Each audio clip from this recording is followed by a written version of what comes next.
Ya gue sih positive thinking aja ya. Mungkin mereka para hakim ketika itu mempelajarinya dari bootcamp mungkin dari Udemy atau Coursera. Gue nggak tahu sampai di mana gue nggak tahu. Hola netizen yang terhormat, kasus kopi sianida kembali mencuat setelah film dokumenter Ice Cold Murder Kopian Jessica Wongso tayang di Netflix. Publik kembali meragukan apakah memang benar Jessica Wongso benar-benar tega membunuh sahabatnya sendiri Mirna Salihin. Bahkan Hakim Binsar Gultom yang memvonis Jessica Wongso pidana 20 tahun turut memberikan pengakuan. Menurut Binsar Gultom, ia mengakui bahwa memang tidak ada bukti yang menunjukkan secara langsung bahwa Jessica Wongso memasukkan racun sianida ke gelas kopi yang diminum Mirna. Menurut Binsar Gultom, CCTV menjadi sarana yang empuk dan setelah diberlakukan UU ITE menjadi dasar bahwa CCTV menjadi tolak ukur. Namun ada satu gerakan yang membuat hakim kemudian yakin bahwa memang Jessica lah pelakunya. Gerakan itu juga sempat terlihat saat dilakukan zoom dalam video CCTV tentang apa yang dilakukan Jessica Wongso. Meski gerakan tangan Jessica kala itu tertutup, namun kemudian ada gerakan lain dari Jessica yang menjadi kunci keyakinan hakim. Menurutnya, gerakan tangan yang gatal itulah yang dianggap menunjukkan bahwa serbuk sianida ada di tangan Jessica Wongso. Bahkan, gatal-gatal di tangan Jessica juga turut menjalar ke bagian tubuhnya yang lain, sampai dengan pakaiannya. Nah, gimana nih menurut netizen yang maha benar? Silahkan berkomentar ya. Teman-teman yang mendengar pernyataan hakim tadi, ya, itu dicatat dan dengar dengan baik. Kata hakim, kami melihat dari fakta, yaitu dari CCTV, di mana sianida itu dikocok, ya, dalam hitungan detik baru diminum. Dalam rekaman CCTV dikocok dan dikocok baru diminum.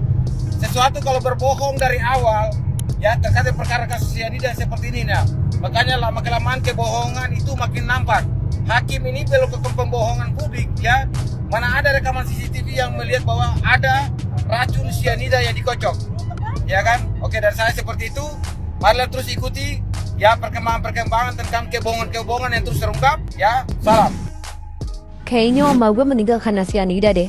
Soalnya oma gue itu malamnya baik-baik aja. Tiba-tiba pagi meninggal seketika. Padahal kondisinya masih sehat. Gue rencananya mau otopsi, cuman tulang-tulang oma gue udah menyatu sama tanah. Jadi gak jadi dah.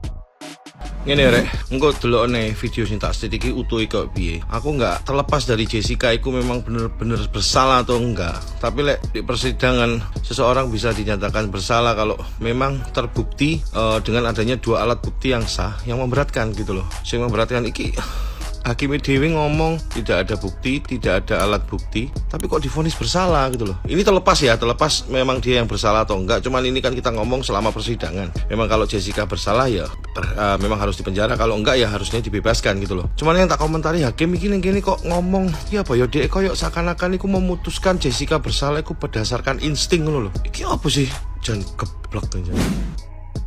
Mohon maaf, hitungan detik itu tidak masuk akal karena tempat yang pas saya lihat di CCTV itu dia ada di bawah dengan kursi roda. Kemudian dalam pikiran kursi roda tidak mungkin ada di kafe, tidak mungkin, pasti harus didatangkan dulu tuh. Itu hitungan detik anjing, nggak mungkin baik.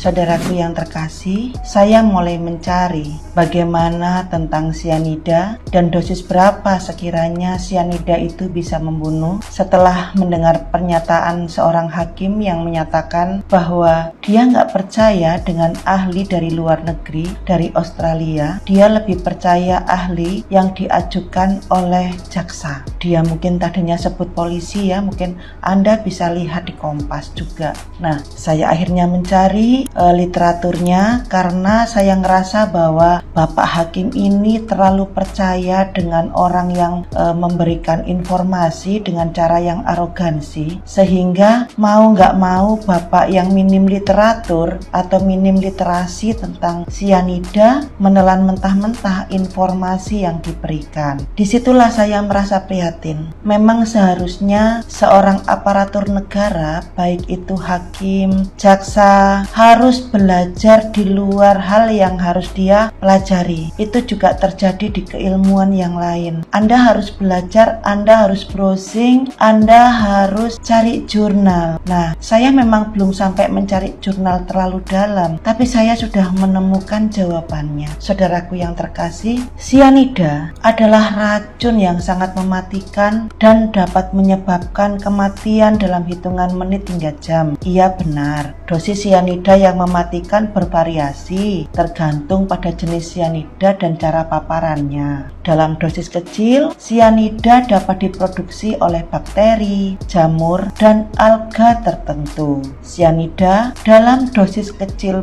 pun terdapat dalam makanan seperti bayam, rebung, almond, kacang lima, biji buah, dan lain sebagainya. Dan salah satunya adalah biji buah apel. Dan menurut Life in the Fast Lane, menelan sianida sekitar 50 mg hidrogen sianida atau 200 mg potasium sianida dapat menyebabkan kematian dengan cepat. 50 mg loh ya. Dan ini sumber yang lain di luar Life in the Fast Lane menyatakan bahwa dosis letal atau dosis minimal mematikan pada sianida adalah 1,5 mg per kilogram bobot badan. Jadi dengan teori yang kedua, jika Mirna berat badan 50 kg mengkonsumsi sianida, maka dosis sekitar 75 mg baru bisa meninggal. Ini sumber yang lain. Jadi kalau hanya ditemukan 0,2 berarti kan kecil sekali ya. Itu rasanya nggak mematikan, dan betul kata ahli bahwa itu nggak mematikan. Apabila Anda penasaran dengan artikel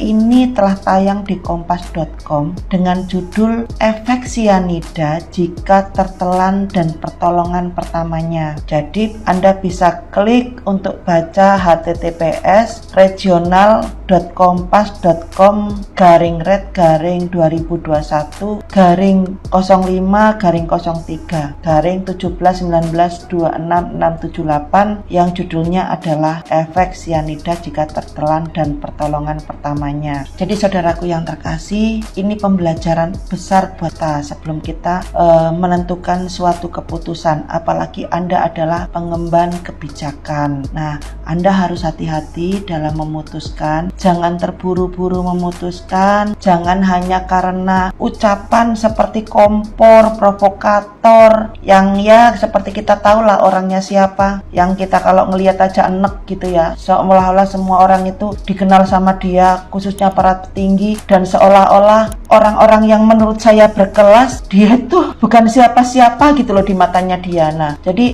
saya berharap ini pembelajaran buat kita, belajar dulu sebelum memutuskan. Banyak jurnal, Anda bukan hanya harus mencari jurnal di Indonesia dengan bahasa Indonesia, Anda juga bisa mencari jurnal berbahasa asing yang mungkin ini sangat bermanfaat. Di jurnal Sinta, di jurnal Scopus, di jurnal internasional yang lain itu banyak dibahas masalah ini, dan Anda bisa mencarinya sebelum Anda memutuskan hukuman buat seseorang yang belum tentu bersalah. Mari kita dorong masyarakat Indonesia untuk meninjau ulang kembali hukuman untuk Jessica. Jadi mari kita sama-sama paham literasi, kita cari jurnal, kita cari info-info yang terkait yang bisa meringankan hukuman daripada Jessica Wongso. Terima kasih,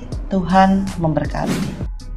Sudah mempelajari karakteristik sianida. Gue nggak tahu mereka mempelajarinya di mana. Gue sumpah nggak tahu. Dari jurnal kah, dari YouTube kah, dari website atau dari Facebook? Gue nggak tahu pak. Gue penasaran sama education background bapak ini ya, bapak hakim yang terhormat. Itu dari mana? Jadi kalau gue search di internet, nama beliau kan Dr. Binsar Gultom nih. Kebetulan di Wikipedia ditulis seperti ini. Jadi bapak ini tuh menyelesaikan sarjana hukumnya di Universitas Atmajaya Yogyakarta, kemudian sarjana ekonominya di STIE, terus habis itu ngambil business law di STIH. Setelah itu baru menyelesaikan program doktoral ilmu hukum di Universitas Sumatera Utara. Ya gue sih positive thinking aja ya, mungkin mereka para hakim ketika itu mempelajarinya dari bootcamp mungkin dari Udemy atau Coursera, gue nggak tahu sumpah demi gue nggak tahu. Tapi yang jelas kan ada dokter Jaja, ahli forensik yang kebetulan jadi saksi ahlinya juga yang ngurus jenazah almarhum Mirna Solihin. Beliau ini international qualification aja banyak banget loh. Sekolahnya aja berapa tahun tuh? 19 tahun kata orang-orang. Coba kita lihat, pengalamannya udah banyak banget lo tahu. Gue nemu linkinnya, lo bisa search sendiri. Dr. Jaja Suryaatmaja. Beliau ini mantan presiden Indo-Pacific Association of Law, Medicine and Science dari 2016 sampai 2019. Terus juga beliau itu scientific committee member di International Academy of Legal Medicine. Gak percaya lo, masih aja ngotot sama hasil research lo itu. Gue gak tahu yang dapetnya dari mana, gue gak tahu. Tolong banget lah ya, tolong banget buat para petinggi-petinggi yang ada di negara Indonesia tercinta ini. Tercinta itu kan gue lagi di Australia, kena love. Tolong lah pak, ini kasus diangkat lagi, dikaji ulang lagi. Dan sebenarnya mungkin banyak ya kasus-kasus ketidakadilan hukum yang ada di Indonesia. Cuman kebetulan kasus ini sedang tersorot. Harus dibenerin pak, harus dikaji ulang. Karena ini sudah menimbulkan trust issue, terutama buat anak-anak muda yang sekarang lagi study abroad nih, lagi di Kanada, di US, di Australia, atau mungkin mereka juga lagi kerja gitu. Dan banyak kan dari kita, termasuk gue sendiri, lebih memilih untuk stay di sini karena negaranya sendiri tidak adil. Abis antara anak-anak muda yang pinter-pinter, yang potensial, yang harusnya